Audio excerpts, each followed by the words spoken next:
views and opinions expressed in the following program are those of the hosts and guests, and not necessarily those of the staff and management of WWDB-TV.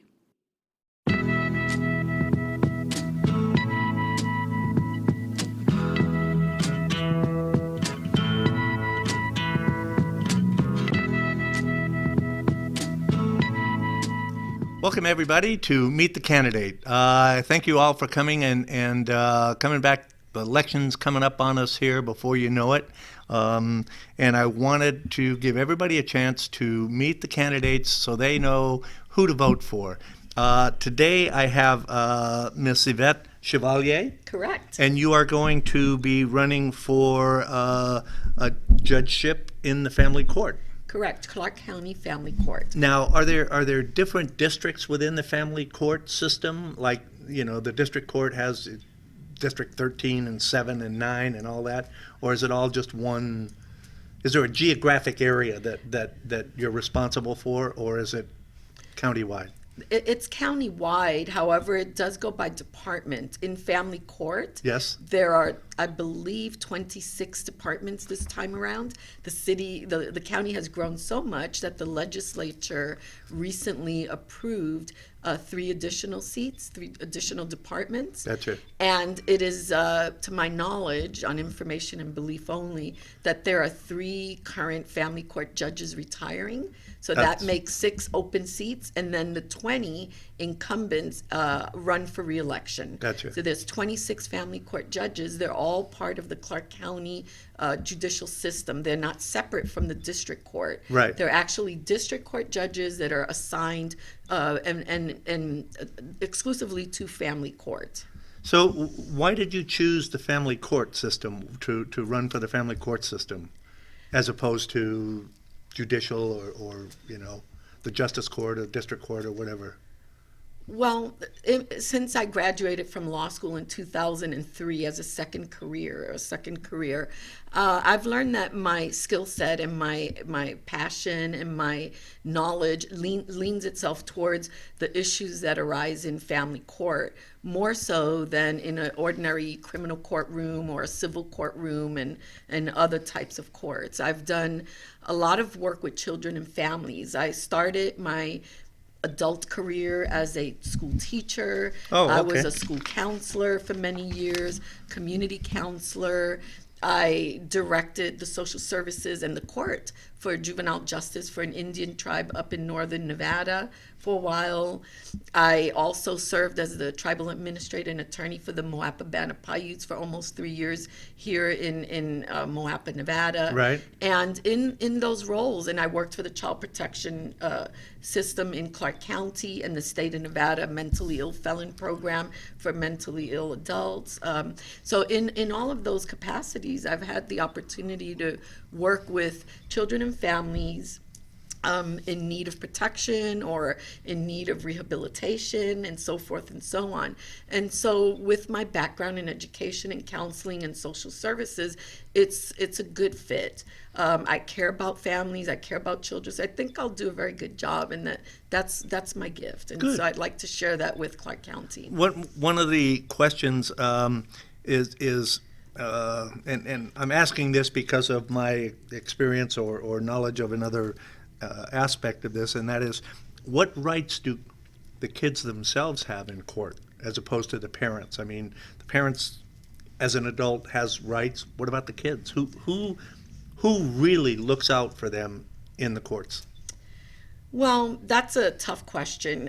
If a child is in protective custody, they have more rights than children that are just part of a divorce proceeding or part of a custody or child support proceeding. And in those cases, children do not get assigned their own attorney like they do in other cases when they're up for adoption or they're in guardianship or they're assigned to child protection as wards of the state. So in the ordinary course of family law, children don't have a very strong voice, although that's something that I, if elected, hope to change somewhat. I hope to at least be the type of judge that will lay eyes on children, because I think from my experience in working with abused and neglected children and children that have been abused sexually and molested, and children that are neglected and mentally abused, and children with mental disabilities and special needs and so forth and so on, that a lot of times laying eyes on a child, not necessarily including them in the divorce proceeding, but just separately meeting with them, or meeting, sending them to meet with the social worker, and asking particular questions, and at least laying eyes on a child gives you a lot of insight into their well-being, their mental status, their health, their personality, their needs. And I think that the children should have a voice, but legally they don't have a very strong right. There is, and the reason that I asked that question is I know there's a group, and I think it's called CASA, the court-appointed Advocates. advocates, yeah, for children, but that's only for foster kids, is that correct? I Or think kids that they are in the do it- foster care system? Right, they're children that are wards of the state that get Right. assigned a CASA advocate that Okay. looks after their needs, and there's also the But they're not an attorney or a judge or anything like that. They are just there. They don't make any kind of decisions. They're just there to make sure that that child's best interests are looked out for. That's the way I understood it. I don't know if that's true or not. Right, they're not acting as attorneys, they're acting Right. as advocates, and I think the courts and the caseworkers look to the CASAs for some one-on-one information about what's going on and what the child's needs are, what the Right. child's desires are, and to the best of their ability, when possible, they try to accommodate those when it's truly in their best interest. Right. And it's a very delicate situation, because many children, even if their parents are drug addicted or not the best exemplary parents, they love them and they want to be with them. course. And so it's a very delicate situation in determining when they can and when they cannot safely be with their parents. And the CASAs help, because they get to know the children and they get to support their needs and wants and desires, and be able to inform the judge about what's going on with that child. When in regular family court cases, that doesn't happen, and those kids don't normally, unless they're over the age of 14 or 15, get to give input. They don't normally do that, and I think that's a shame. So is that something that is possible or plausible, to have an advocate for the child during divorce proceedings that is an objective third party besides the attorneys or the parents or the judge? Or would that be, as a judge, would that be helpful for you?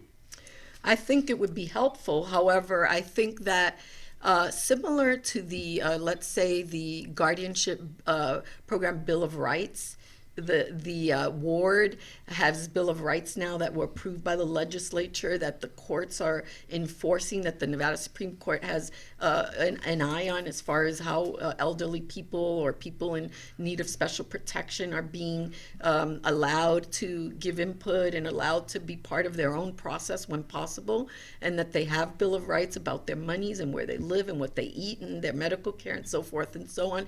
I think that in the future, maybe the legislature would fashion something like that, where children have a Bill of Rights as well, because they don't, in terms of the statutes. Their best interest is their right. Right. But it's very hard to fashion that in a court proceeding. And I think that now that they've opened up more seats, that the amount of cases that family court judges deal with will be somewhat reduced, And that that's- perhaps that will give them more time to address the individual needs of children in a more thorough fashion, but Right. not bringing them to court to be part of the controversy, but somehow laying eyes on them in Right. private, or even just for a few minutes to see their health look, to ask a few questions, have them color a picture, write a letter, take the time to read the letter, Right. and not consider that ex parte, but consider that part of how do you assess the child's best interest if you've never seen them? Exactly. How do you know, just because of what people tell you? Right. So there's a lot of checks and balances that are not really being played out.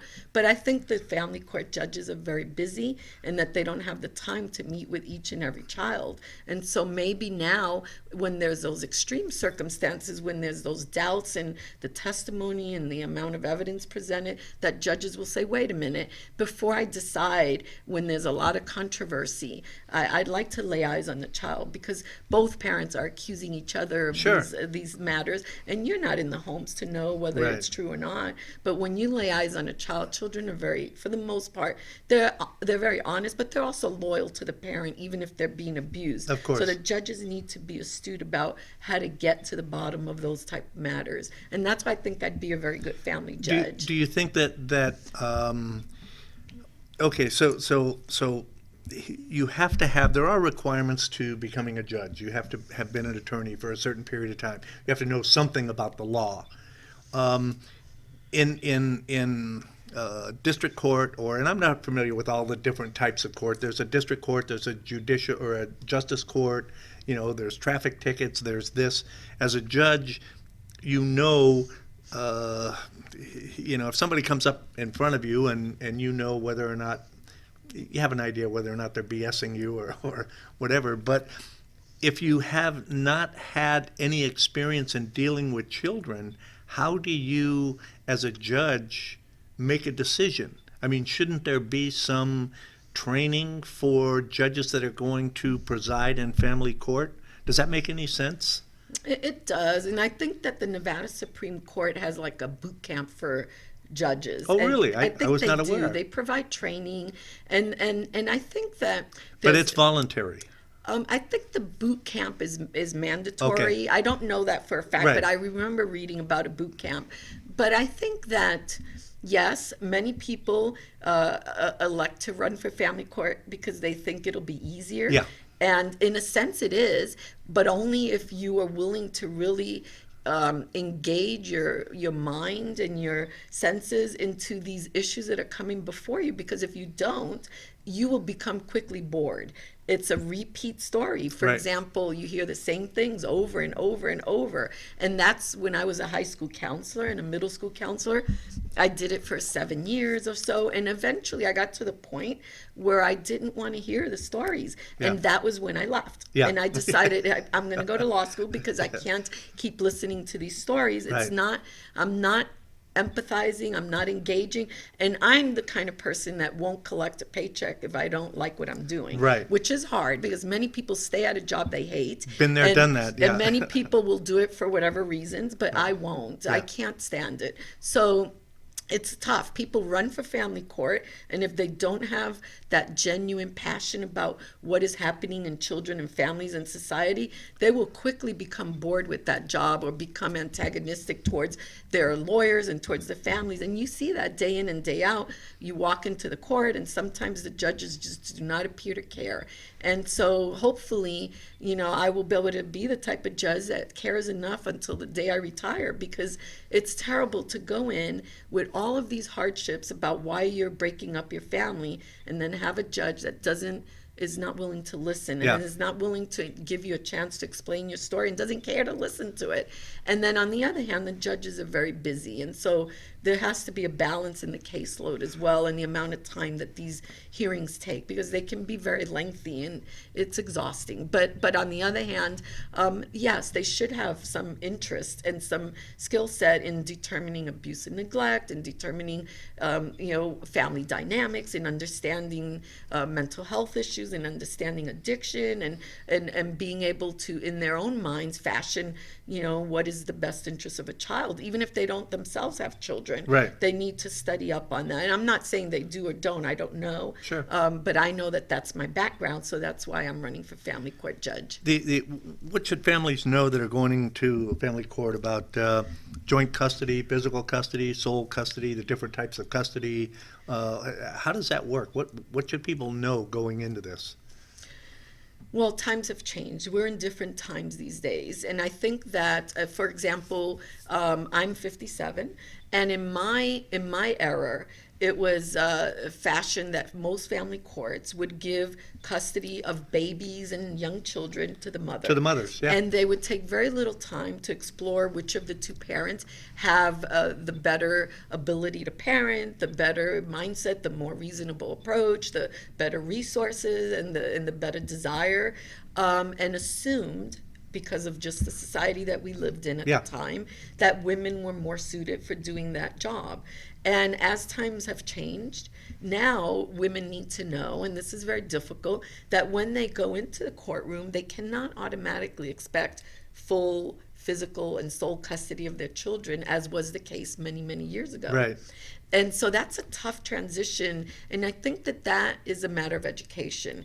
If people were educated better, somehow, I don't know exactly where the venue is for educating people this way, but maybe before they even appear in court, they take a class that requires them. I know there's a COPE class, but that's a little bit different. They take a class that explains that the judge has these particular rules they have to follow. Right. You have that to stay within yes, that the rule of law. that require them to put a preference on both parents by the Supreme Court of Nevada rulings and by statute, and that there's a preference for children to have both parents in their lives, not just one. And I think for women going into the courtroom, that's very tough. And on the other hand, I think that it hasn't quite panned out that it's 50-50 either. Right. And so for some men, it's also very difficult. And I think that people need to understand that when they make up stories about domestic violence or sex abuse, or that it's so harmful, because the judges don't have a real way of determining what is Right. and what isn't true, or what happened and didn't happen in the past. And so you see a lot of people creating stories and lying in court Yeah, to keep their children. And can you blame them on the one hand? But then on the other hand, how can the process be just Well, if you're and they're ruling not- on something that never happened? They're not doing what's best for the kid. They're doing whatever it takes to get back at their spouse. Right. You know, and it's like, and they're doing something to hurt them, and that, to me, that's horrible. And the people that I have talked to that have been through the family court system, the one piece of advice that I hear more than any other is avoid the family court system at all cost.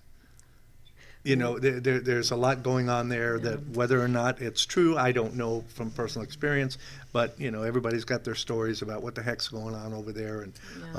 And there are people who are saying, well, they should have a jury trial, you know. To me, that makes no sense. In other words, all you're going to do is slow down the court system, right? Because now you're going to have 12 people or 9 people or 6 people or whatever.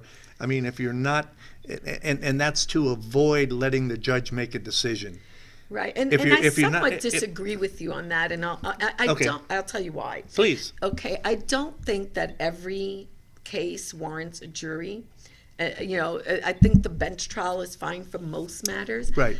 But I'll tell you that there are times where there are issues that are just so impactful in what's going to happen once the divorce and the property settlement are final, that it's not good for the judge to take that on, you know, as an individual. As And one that person. Yes, and I Right. think that, you know, that's why we have jury trials in the civil system and in the criminal system, of course, in the criminal system. But I think that sometimes, you know, just incarceration risk is not enough, that you really need a jury so that you have some impartiality. Right. And I don't think every case warrants that, but I think, let's say, let me give you an example. Sure.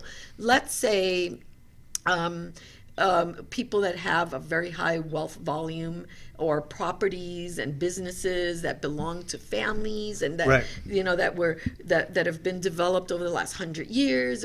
Those people, I don't think that a judge ought to be necessarily deciding how they divide their properties, or how someone pays spousal support and how much. I don't like that, because it's difficult. It's difficult to decide why one person gets spousal support and one doesn't. Right. And so I think that there are just some instances where, under special circumstances, it would help to have, I don't know, if a 12-person jury, but it Okay, would how help about to have how a about smaller one. how about a smaller panel. tribunal?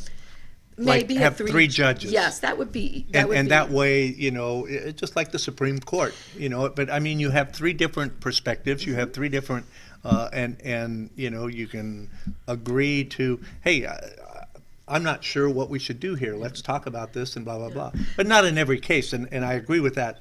There are some cases that maybe warrant it, Yeah, and no, and they're others that don't. somewhat doing that in the sense that they've developed now a more expansive financial disclosure form that has, there's a comprehensive, there's a simple one, and then there's a detailed one. Right. And the detailed one is very detailed.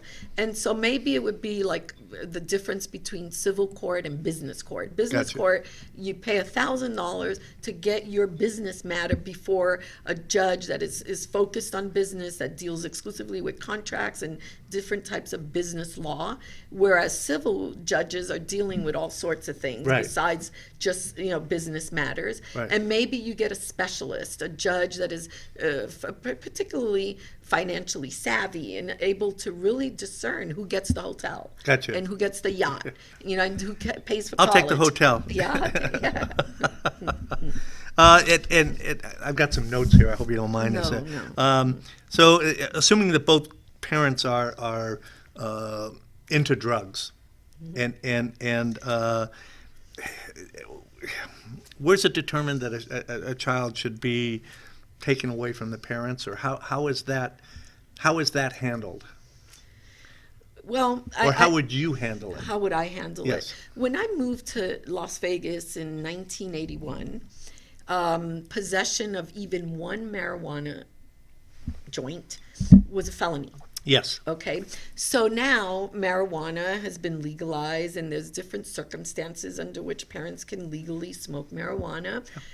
They're not to drive under the influence, Right. and there's to Just do so like responsibly. alcohol. Right. Right. So in the past, child protection workers would actually remove children for marijuana use, but that's not the case any longer. Right. So the system is Now they're balancing- giving kids CBD oil and all that. for their Yeah. for their different Right. epilepsy Right. and whatever anxiety and Yeah. so forth. Exactly. So times have changed, and I think that as a judge, what I would do is require both parents to undergo a addiction assessment so that I could understand the severity of the addiction. Well, and there is drug use. In other words, somebody who smokes weed, a Right. couple times a week or something like that.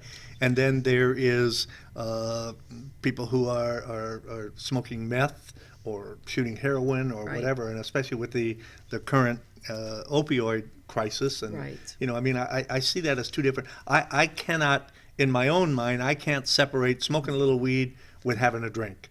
Right. In today's, I never could. I mean, I'd rather see somebody smoking weed than I would drinking alcohol a lot. Mm-hmm. I think that, okay, so they're just going to want to listen to some music and eat some chips, where the person that's drinking, they're the ones that start the bar fights and get belligerent and punch holes in the walls. But that's a personal opinion, so never mind. Yeah. No, I think that when someone calls child protection workers, the judges have to let the caseworkers do their thing. Right. They don't dictate to the child welfare system what they do in these matters. So Well, they can't, can right. they? No, they cannot. Right. But there's investigative teams, there's Right. caseworkers that go out, they have their system in place, and that plays itself out. Child welfare workers will come to a judge to get temporary protection orders, and that's where the judge steps in. A lot Right. of the judges are separated. Only certain judges are doing that type of work, because you have to be very astute about how that works. Yeah. And you're taking somebody's child away on the spur of the moment and Right. making them a ward of the state, and taking on lots of responsibility over the life of that child and their well-being, their placement, all of that, their meals, their schooling, their Right. education, their health care. So you have to know that stuff. But I think that once an assessment is made by the caseworkers, and one parent is deemed to be in danger and one is not, or they're both deemed to be in danger, Right. that the system needs to do what it needs to do to protect the child. Because if someone is severely addicted to, let's say, OxyContin, and they're Right. sleeping all day, they're not taking care of the 6-month-old Exactly. baby. Right. Or if someone is staying up 24 hours smoking crack or meth, they're not taking care of the baby. Right. And so in those instances, the judge has to let the experts, the child welfare system, step in and do their job to protect the child, and then help structure something that would help those people who want their children back to be able to successfully do so. And I think that's the key there. In the past, a lot of child welfare systems, and I know because I've worked for several, the Indian tribe and Right. Clark County, have made it very difficult for people to get their children back. And unfortunately, in those circumstances, sometimes the kids lead these lives that are perpetual in foster care from home to home to home, and they end up worse off than if they just lived with a drug addict. Right. And there are so many unknown factors when you place children in foster care is that you can't see 24 hours a day, 7 days a week, what goes on behind closed doors. And so that is a really difficult matter to deal with. And when you send them to these special programs, you don't know who these people really are, no matter how hard you investigate them.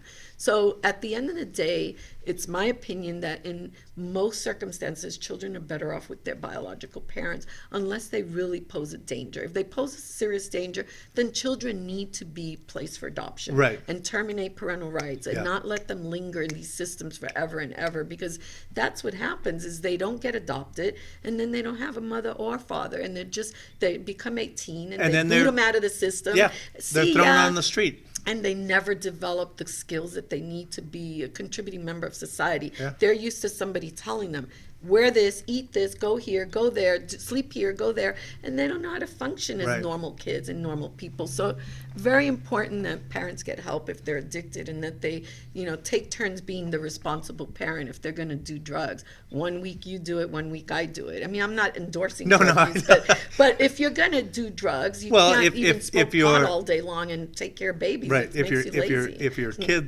if your kids mean anything to you at all, Right. figure it Yeah. out. Okay. What does community property mean to people in Nevada that are getting a divorce? And that's a really important a question, because essentially there's several community property states in the United States. Nevada is one of them. And people don't always know that when they move here and relocate here and set their lives up here, that they are now essentially agreeing that when they marry someone, half and half is Right. the rule. And men sometimes are very surprised, and women, that it's 50-50. It's not where you keep the house and because you're the mother, Right. and they have to walk away without their half, a man. Right. And on the other hand, it's not that because you worked every day and you were the breadwinner and the wife stayed home that you get to keep your money and she gets nothing because she didn't work. Right. That's really not the way it works. Essentially, community property says that unless the property or the assets were brought into the marriage by private In other words, monies. if I owned a house before I got married and it was in my name, and I got married and 5 years later we got divorced, it's still my house. Right, it would be separate property unless you added your spouse's name to the title. And as soon as I put her name on the title, then it becomes community property, half hers, half mine, because Right. I've agreed to that, right? That's right. Okay. That's right. You can't change your mind after the Right. fact. I mean, if you put her name on the title, she owns half that. She has that, Right. the right to inherit, and all of those rights that come along with property ownership, co-ownership, joint cut. It depends Right. on how you label it. Whether it's joint or whether it's sole or how you label it. But co-owners. Yes, and a lot of people don't realize that, and they need to study that up and be educated on how they title their homes and how they title their trusts, because community property dictates in the state of Nevada. And people are very surprised by that when they come from other states where that's not the case.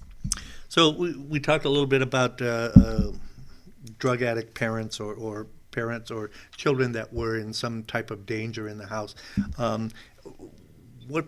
What's the process that the court uses to, in other words, protect those children or put them in protective custody or whatever? How does that work? Well, normally, a judge is not doing that necessarily in family court generally, because there's a child welfare system that is in charge of doing assessments and monitoring the child's risk factors and going to the home to see the safety or the lack of safety and evaluating their placement in that regard.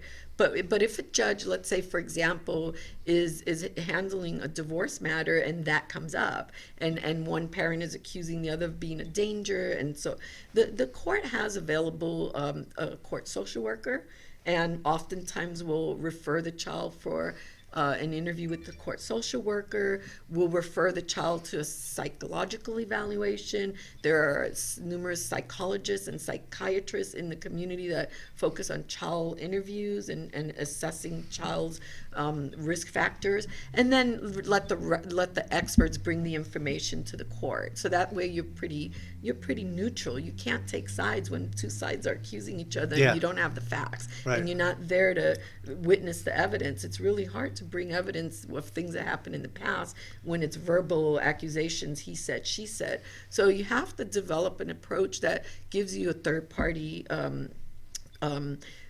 information, so that you have something to decide that is not based on just, oh, I like you, or I don't like you, or I believe you and I don't believe you. It's really tough when people are both giving you two different stories, Yeah. and you're not in the home to assess that. But it's the main And you can't thing. cut the baby in half. Yeah, and the main thing is to listen, because a lot of judges are impatient and they don't want to hear all this. They just want to say, you have a right to divorce. Doesn't matter, and you two decide what you want to do with your kid. Go to mediation and try to work it out.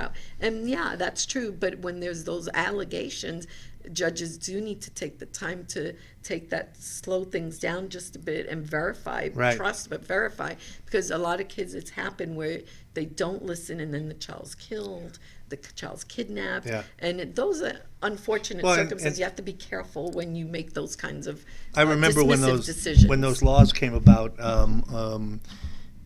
When my youngest son was kind of accident prone, and so like within 6 months we had taken him to the emergency room 3 times.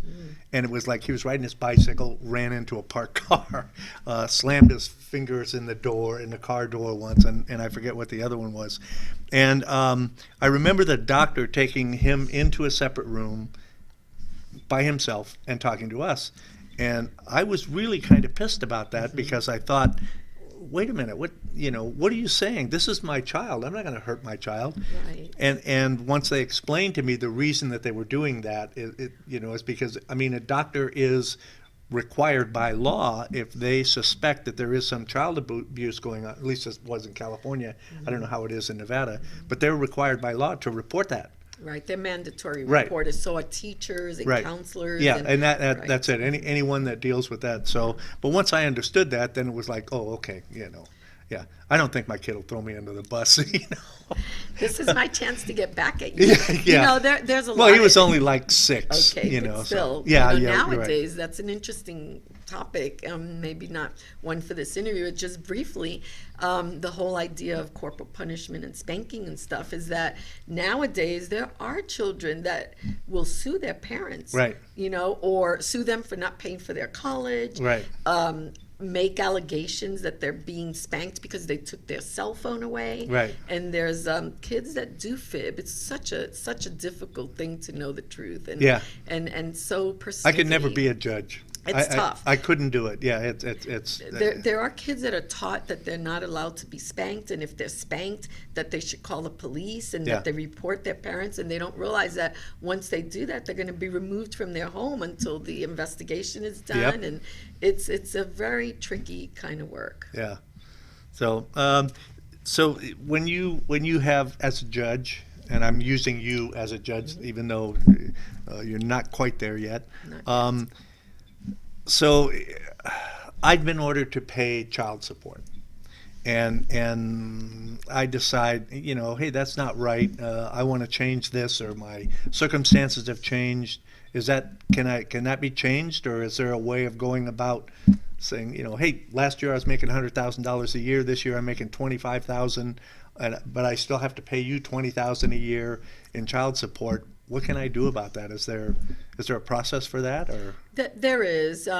Most of court orders cannot be changed, but can be reviewed every 3 years for any necessary modifications. Is that voluntarily reviewed, or is that I would have to initiate the review? Right, you would have to initiate the review, Okay. and that's the tricky part, because a lot of people don't know that.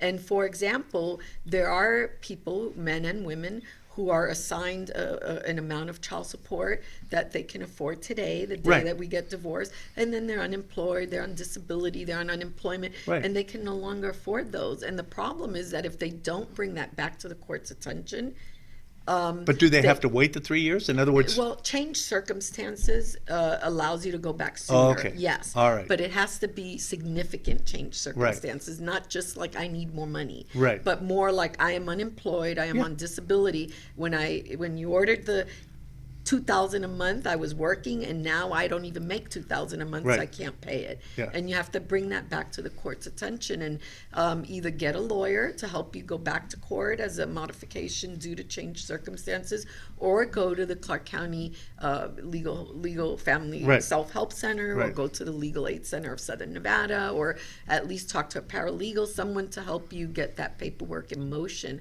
so that you don't get in arrears, because those arrears are hard to get rid of. Right. And there's a high interest rate that attaches to right. those. And It's so could that be like a temporary thing? Like, hey, Judge, I'm disabled. I'm going to be out of work for 6 months.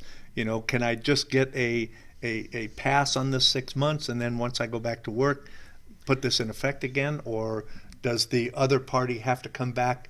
In other words, I've come to you as a judge and I've said, hey, I'm disabled, and I can't pay this, and here's proof that I'm disabled and that I don't have the money, and blah blah blah.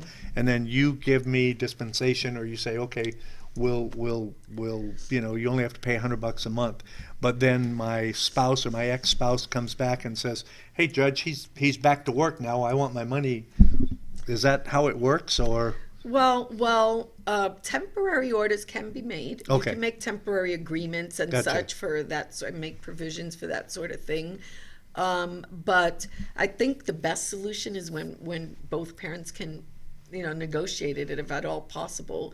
I mean, obviously, if the spouse who's receiving the ex-spouse who's receiving Right. the child support understands the person's not working and is disabled, and believes that it's not just for the purpose of not paying child support, that they would come to an agreement outside of court and put something in writing, Right. and not have to spend the money going through the litigation process. But yeah, it's important that men and women who can no longer afford the amount of child support that was assigned go in and get it modified, because otherwise they're going to be in arrears, and that money is going to Yeah. accumulate high interest rates and, Right. and ruin their credit and subject them to all sorts of There's possible a lot sanctions. of things that can happen to you because of non-payment of child support. You can lose your driver's license. Right. You can That was it. Yeah, that was the other one. There's certain jobs you're not Yeah. eligible for if you're in arrears.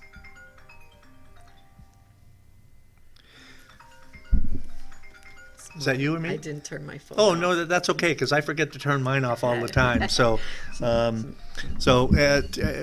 whoever it is, she'll call you back. Okay. I'll call back. And that's what I love about what I do here is all these little things pop up once in a while, and it shows that we're human, Right. and it shows that we're people, and I think, to me, that's important, because a little off of the subject here, but I think that the average person forgets that attorneys, judges, politicians, whatever, are people. Right. And they're not some special entity or whatever. I mean, you have a family. You get up in the morning, you have breakfast, or coffee or whatever, just like everybody else does. And you're a human being. You have human being problems or issues or whatever. I think we need to pay a little more attention to that. I have had the opportunity to meet a lot of judges, and I'm going into a couple of questions here I wanted to sneak in, that do a lot of work outside the courtroom, that have created diversion programs for young people in addition to what they do on the bench. And I don't think that it's like a school teacher. You can relate to this, all right? Wow, that's great. You only work 9 months a year. You got 3 months off during the summer, and you kick back and take it easy. But you've been working 12, 14 hours a day during the school year, and You know, it's not like, well, I've only been here 6 hours. No, I've been here 12 hours today preparing for my class. And is that the same with judges? I mean, there's a lot going on behind the scenes, and just because you're not sitting up there on the bench doesn't mean you're not working. Is that correct or not? Absolutely. There are, especially when dealing with children and families, Yeah. lots of outside functions and community service and CEUs that judges participate in, and panels they participate in, and development of alternative programs that support children and families. And there are things they go to, meetings they go to, and committees they sit on that are outside of the courtroom. That they don't get paid for. Yeah, it's an annual salary, so you don't get to Right. do overtime if you work more than 8 hours a Right. day. So What do you think is the hardest thing about being a judge? That you've imagined, this is going to be the hardest thing for me, being a judge. I think that judges have an awful lot of, let's use the word power, Yeah. over the lives of the people that are sitting in their courtroom, and over the attorneys as well. And we all have our personalities and our temperaments. I have a strong personality. I have a New York accent. I have a very lively, I usually flow my hands around when I speak. And I have what some people would appear to be somewhat of an aggressive approach, but I have a very, very deep love and compassion and empathy for children and families and people. I mean, Right. I'm good-natured and I'm a helping professional. I'm just a strong personality. So I think that balancing that power so that it doesn't become overbearing, balancing that power so that it doesn't interfere with sound judicial discretion, because you have to make decisions for people when they can't make them for themselves. And if power is what's driving you, you're not making good decisions for people. And so I think that judges need time to reflect. And I think that I would have to be the kind of judge, in order to be a good judge, to give people, to tell people that I need time to review things and not make a lot of snap decisions, especially while I'm not a fully experienced judge. Right. Because if you make too many snap decisions, there's going to be very bad ones, decisions that have very bad outcomes. Right. And my deepest desire is to be as fair as possible in a bad situation. I can't like one person and not the other. I'm nonpartisan, I'm unbiased, I'm in the middle. And so, human nature is that you like someone or you don't like them. And I've had people that like me as a person and people that don't like me. Yeah, And it's so- going to happen. But when you're a judge, you're not really allowed to let that bias and Right. that preference dictate how you rule. And so I think that you have to, as a judge, step back and temper the power with the other things that mean a lot. Like, before I make a decision, what is my decision going to do to this family? Right. And is there anything better? And to think about any alternatives, any options, any balancing factors before you actually make a ruling, because it will change the lives of mother and father and children forever. It will totally change their lives from what they knew before they entered your courtroom. And I think that amount of power is just outrageous, and that you really, really have to be able to stop yourself from making snap decisions. And I think that brings me to another point, and that is that, and we discussed this earlier before the show, is that when people go into the voting booth, they usually get about halfway down, and then they say, that's enough. Or I don't know who these people are, I'm not going to vote for them, or I saw that sign, yeah, I saw her sign on the way here, I'll vote for her, or I'm going to vote for women just at the time, for judges and city council and all of that. And to me, the people on the down the ballot are more important than the people at the top of the ballot, because judges,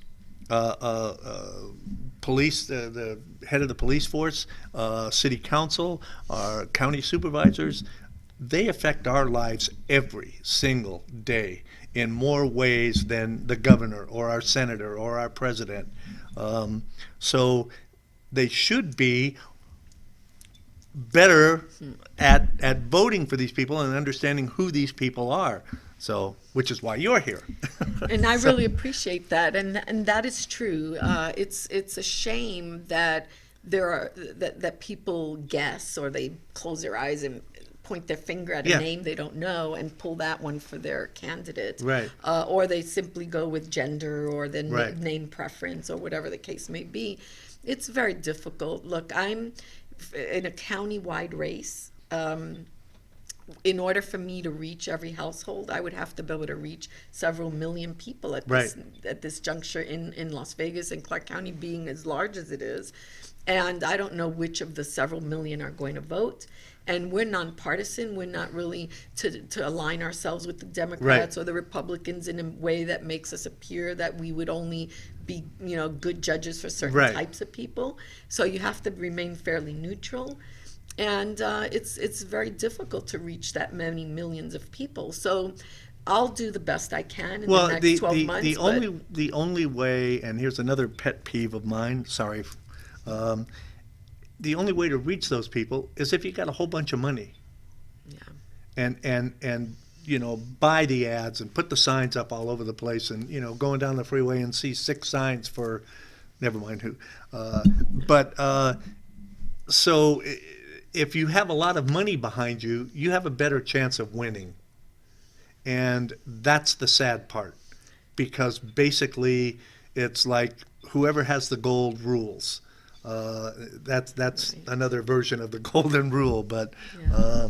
anyway, so get money out of politics. Yes. But in the meantime, Sorry, I I'm sorry. will have to try to raise some money, because Right. if I don't, I won't be able to get my name out and there. that's it. So. That's it, because it's a certain portion of your time has to be dedicated to raising money, Right. when it could better be used for educating yourself about the department or judges or the law or whatever. Right. So that's unfortunate. That's really unfortunate, because we end up not always getting the best that we deserve. Right, and that's why many jurisdictions have gone to the appointed judge rather than the elected judge. I'm not sure that would help me, though, because Right. here's the thing. If you're appointed, it's similar. Who do you know? Where have you been? Yep. And if you're not someone that's a good old boy, or someone that's you haven't donated particularly to their popular, campaign, or- then yeah. you never get considered. Right. Here, I have a chance to say, I need a job. I love working with children and families. Right. I'm educated. I'm a decent lawyer. I care about the community. I'm as good as the next person to be a family court judge. Right. But that's me nominating myself. And so at least in an elected capacity, I have the ability to compete and the ability to nominate Yvette Chevalier for Right. family court judge, when maybe no governor or no legislature would select me. It would be the governor, but no one would think of me as, oh, let's put Yvette for judge. Right. And so unless you're popular or a wealthy lawyer or have big trial experience in the courts and so forth and so on. So it's a fickle situation, but Okay, I got another tough one for you.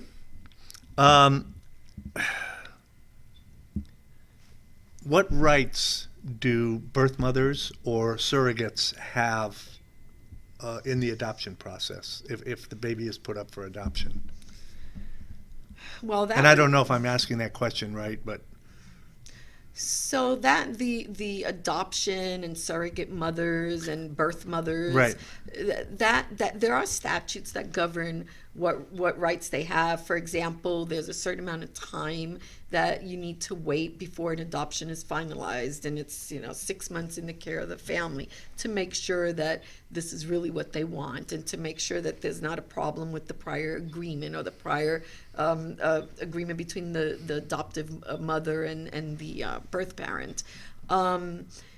But a lot of it has to do with contracts. And even though we're not allowed to, let's say, but the public is not allowed to buy and sell children, there's Right. a lot of contracting that goes on that is allowed. Yeah. And so having lawyers draft agreements between surrogates and birth mothers and bio mothers, it depends on the four corners of the contract. As long as it's lawful and it doesn't violate any of the state statutes and it's written in a way that's any legal purpose, then the court is obliged to look at the contract to dictate what happens.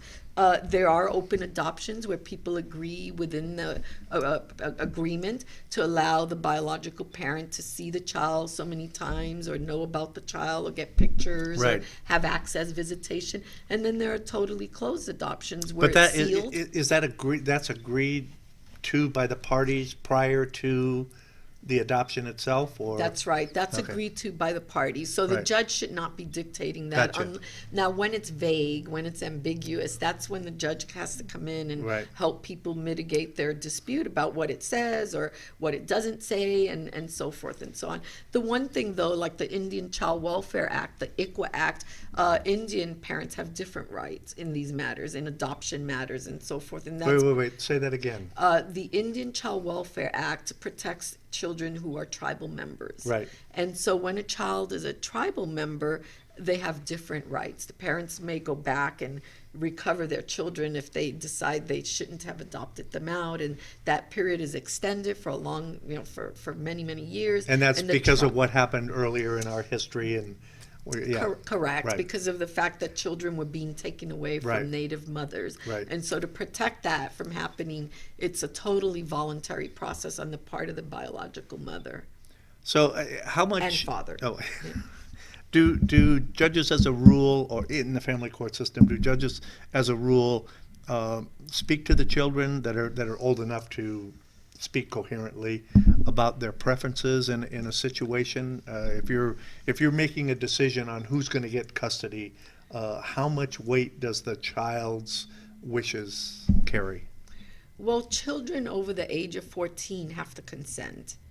So they get a But say. under 14? Yeah, but under 14, a lot of children will get appointed an attorney, a children's attorney project attorney, so that the attorney can represent their best interest. I guess it depends on the circumstances. If it's a private adoption, they don't get an attorney. Right. But if it's a public matter, a ward of the state, or a child that's coming out of foster care, or termination of parental rights for incarcerated parents, that type of thing, then the children get an attorney to represent their best interest. And the attorneys that are trained to represent the children actually represent their interests for the most part. Right. They are literally to listen to the child, even if it's 4 years old, and say, Your Honor, child wants mommy.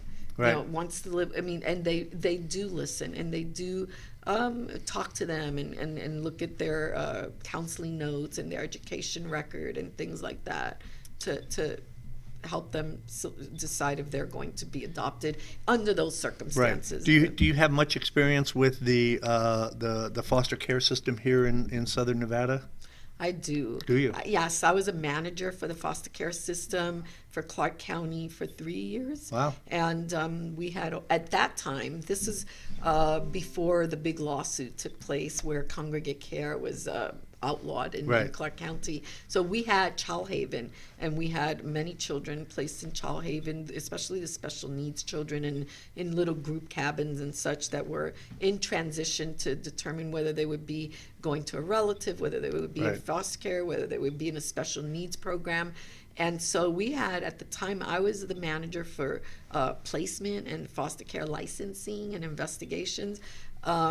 There were, I believe, somewhere between 4,500 and 4,800 children Wow. in the Clark County system in foster care. And this is when the state severed and gave the county back all of the foster care. So I was in the early parts of that transition, and we were just barely starting to draft policies and procedures because they'd never had those before. Right. In the past, the county only did the child abuse and neglect, the short-term stuff. Right. And then the state took over the placement and foster care and all of that. But the state kind of gave that back to the county, and I take it back. And so it was a very trying time, but I did do that, and I learned a lot about foster homes and what Yeah. to look for, and also about parents and sort of preventative services that you could give parents to avoid removing the children, which is kind of expensive in the front end, but better for the children because they end up back with their parents.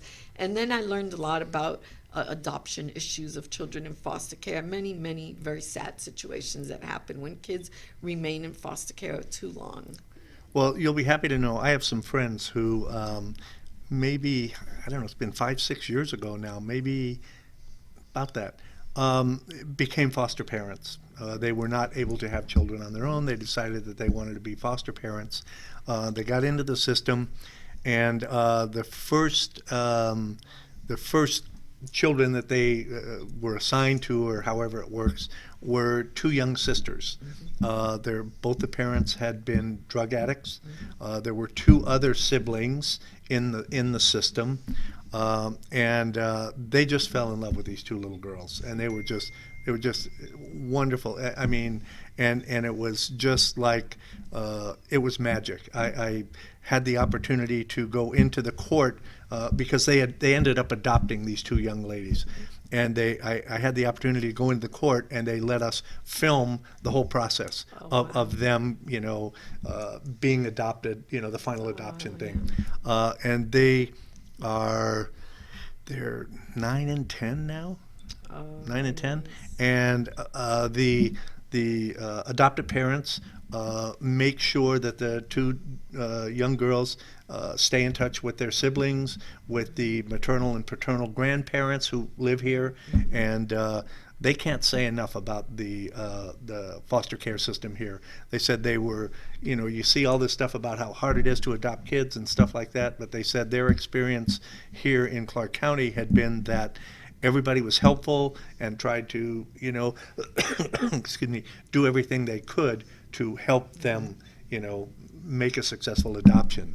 So, yeah, there's a lot of good people that Yeah. work in child protection. That's why they're there for Right. the most part. Yeah. And my daughter just adopted a child in Oklahoma. Oh, wow. And interestingly enough, she's a single parent. And in the past, in Nevada, for example, in the past, was difficult. you had to have a couple, Right. two parents, and now.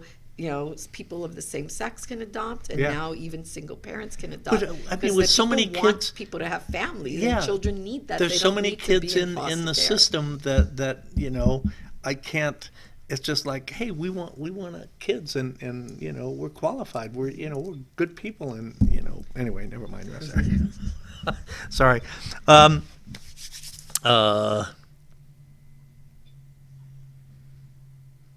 And I'm not sure what I wrote here. Alienation of affection. Is that right? Can you read that? Yeah, it says, what is wrong with alienation of affection? I'm not so bad. You don't remember what you wrote. It's tough when you get my age. And I don't know why I wrote that down, because I know that I'm familiar with a separate situation, but why would I word it that way? What is wrong with an alienation of affection? Why should I not tell my kids that my ex-wife is a bitch and I don't, what's wrong with that? Okay, so that is a very prevalent problem in the family court process. Yes, it is. People are divorcing, are angry at each other for whatever reasons. Right. There's many, many possible reasons. And a lot of times the children become the chess pieces. They become the ploy. And the children are used, and the children are, let's just say, brainwashed, or they're made to feel guilty for Right. caring about one parent over the other. And there's a lot of issues of loyalty and conflict within the child who wants to love both parents, or if both parents are good people. Right. And usually they are, but not always. Right. And there's just so many of these deep, dark secrets that are being put on this child, and there's parents that are telling kids that the other parent's a bad person and trying to antagonize and create hostility and create fear and doubt, and sometimes true, sometimes not true. Right. And what ends up happening is that the children end up wearing all the weight of the problem of the divorce on their shoulder. It affects their schooling, it affects their self-esteem, it affects their safety. We all, as you know, the whole Pavlov thing, we all need to have certain safety. We Right. all need to have our hierarchy, food, shelter, Right. and safety. Maslow's triangle, yeah. We need to have, right. And so as soon as you start shaking that up for a child that's young and developing, or even teenagers, you start to interfere with their ability Their to natural function development, in school, right. their natural development, their ability to feel safe in the world. And it's, if people decide they shouldn't be married and they have children, to the best of their ability, they should really allow the children to remain as neutral as possible. And I've seen many, many examples. As a lawyer, I've handled Right. divorces, and I see a lot of alienation of affection. I see it in the courtroom. I see parents trying to manipulate their children to see the parent as the bad one or the wrong one, or to, feel sorry for them because the dad decided to get a younger girlfriend, or Right. whatever the case may be. It at the end of it all, it really doesn't help.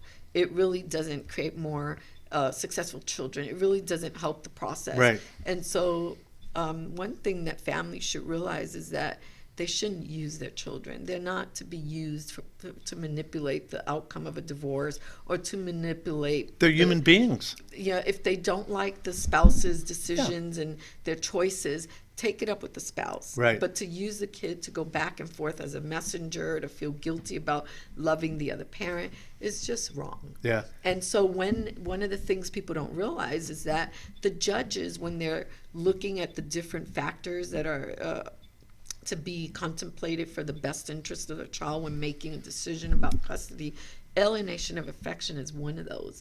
And so when a judge sees that one parent is really instilling that hatred, that fear, that that discomfort in a minor child, they're going to place the child with, they're going to give the other parent more time. Right. Because that parent is more reasonable. That parent is not as hateful. Right. That parent is not trying to use the child to harm their stability. I mean, the child's growing, and their needs are school, friends, education, health, food, not conflict that belongs Right, to they don't need that adults. conflict, They yeah. don't need it. Right. And so people who push that conflict off on children in my courtroom won't fare very well. Good. Glad to hear that. My parents were divorced when I was 6 years old, and I was very fortunate, my sister and I, in that my mother never said anything bad about my dad, and my dad never said anything bad about my mom to us. Right. Regardless of whatever split them up and why they couldn't be together, at least they didn't dump that on us. So I'm grateful for that. So, so this is the tough question. All right, I'm really going to put you on the spot now. Why in the hell would you pick family court? I mean, I know we talked a little bit about it, but there's a lot going on over there. There's people that are raising hell about there's corruption here, and there's all this going over there. This judge is doing that. Why would you want to get in the middle of a mess like that? If there is a mess. Well, I don't see the court as a mess necessarily. I think that they deal with very tough issues, and that when there's controversy and when there's high stakes, like people's lives Yeah. and their children, that's more high stake than maybe other things. And so they deal with very difficult circumstances because it involves humans that they're moving around and doing things with or for. For me, I want to be in a position where I feel at this stage of my career, which is the end of my career, I probably could do 2 or 3 terms.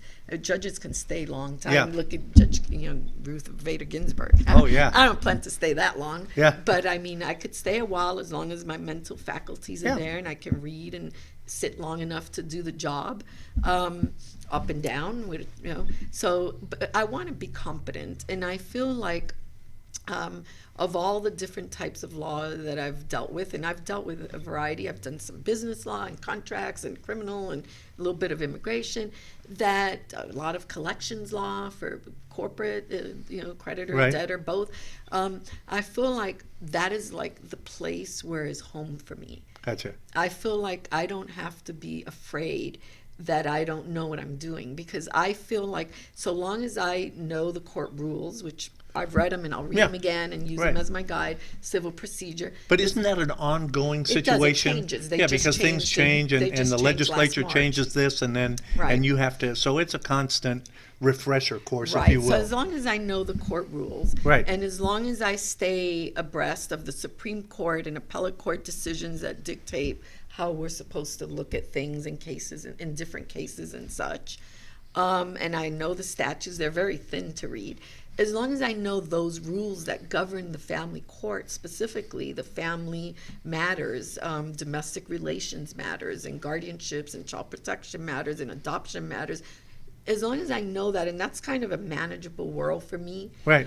then all the other things that I know and have done in my lifetime can help me be a really good, caring, but firm and fair, consistent judge. My thing is I want to be, fair, firm, and consistent. Right. I don't want to be a pushover. Just because I like children Right. doesn't mean, and I like people, I mean most people, it doesn't mean I'm going to be a pushover judge either. I mean, Right. it's a strong job you got to do. You have there. to be, yeah, and you have to make the tough Yeah. decisions. So and- it's not that, but I just feel like my life, and let me just say this, I'm someone who, has never met my biological father.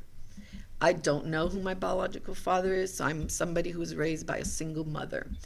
I'm someone who left home at the age of 13. So I have been basically on my own since 13. I've made a lot of mistakes, because just think of a 13-year-old in the world out there. Yeah. I made a lot of bad choices. Right. And I learned things the hard way. And, I had to be on a survival mode, because when you're 13, I mean, I went to a program upstate New York to school, but didn't have a mother. So I Right. lived in this home with other girls, and like similar to foster care. Right. But we were there because we were smart. So it wasn't there because I was in foster care. But once I left, my mother left. And I also was raised by a mother who was mentally ill and abusive. I am an adult now, victim of child abuse, and I mean very severe child abuse, not a little bit of spanking here Right. and there, just really traumatic types of stuff. And I loved my mother anyway, and I forgive her. But I'm just saying, I have the background, not just because I'm a judge and I have a master's in education and almost a doctorate in educational leadership, and a JD and a bachelor's in teaching, and a bachelor and a master's in administration. I have a lot of education, but I have world experience. And I was raised in the ghetto. I was raised in the Bronx in New York on welfare and food stamps. And, I went to a public school. I've experienced a lot of things, drugs and murders and, gangs and things that our kids are experiencing here. Yeah. And our families are experiencing, because we do occasionally get wealthy families that come into the court that can't decide things for themselves. But if they get good lawyers, usually they settle these things at a court in Right. mediation Right. or arbitrate something, mediation. They don't bring their dirty laundry into the courtroom Right. necessarily. Some do, but it's rare. But the majority of the people that are coming into the court are people like that. People, who have had such difficult lives, people that are poor, people that are low income, people that are unfamiliar with the process, people that come from abuse, neglect, addiction, murder, jail, crime, lack of education, lack of income. And so as a judge who has lived that personally, I feel like, not as an excuse, but that I can understand people from all walks of life, Right. whether they're Latino, because I'm fluent in Spanish and I can, relate to the Hispanic culture, whether they're African American, because the girls I lived with were all black as I was a kid, living in a better chance house. All my sisters were black, so I grew up with black kids.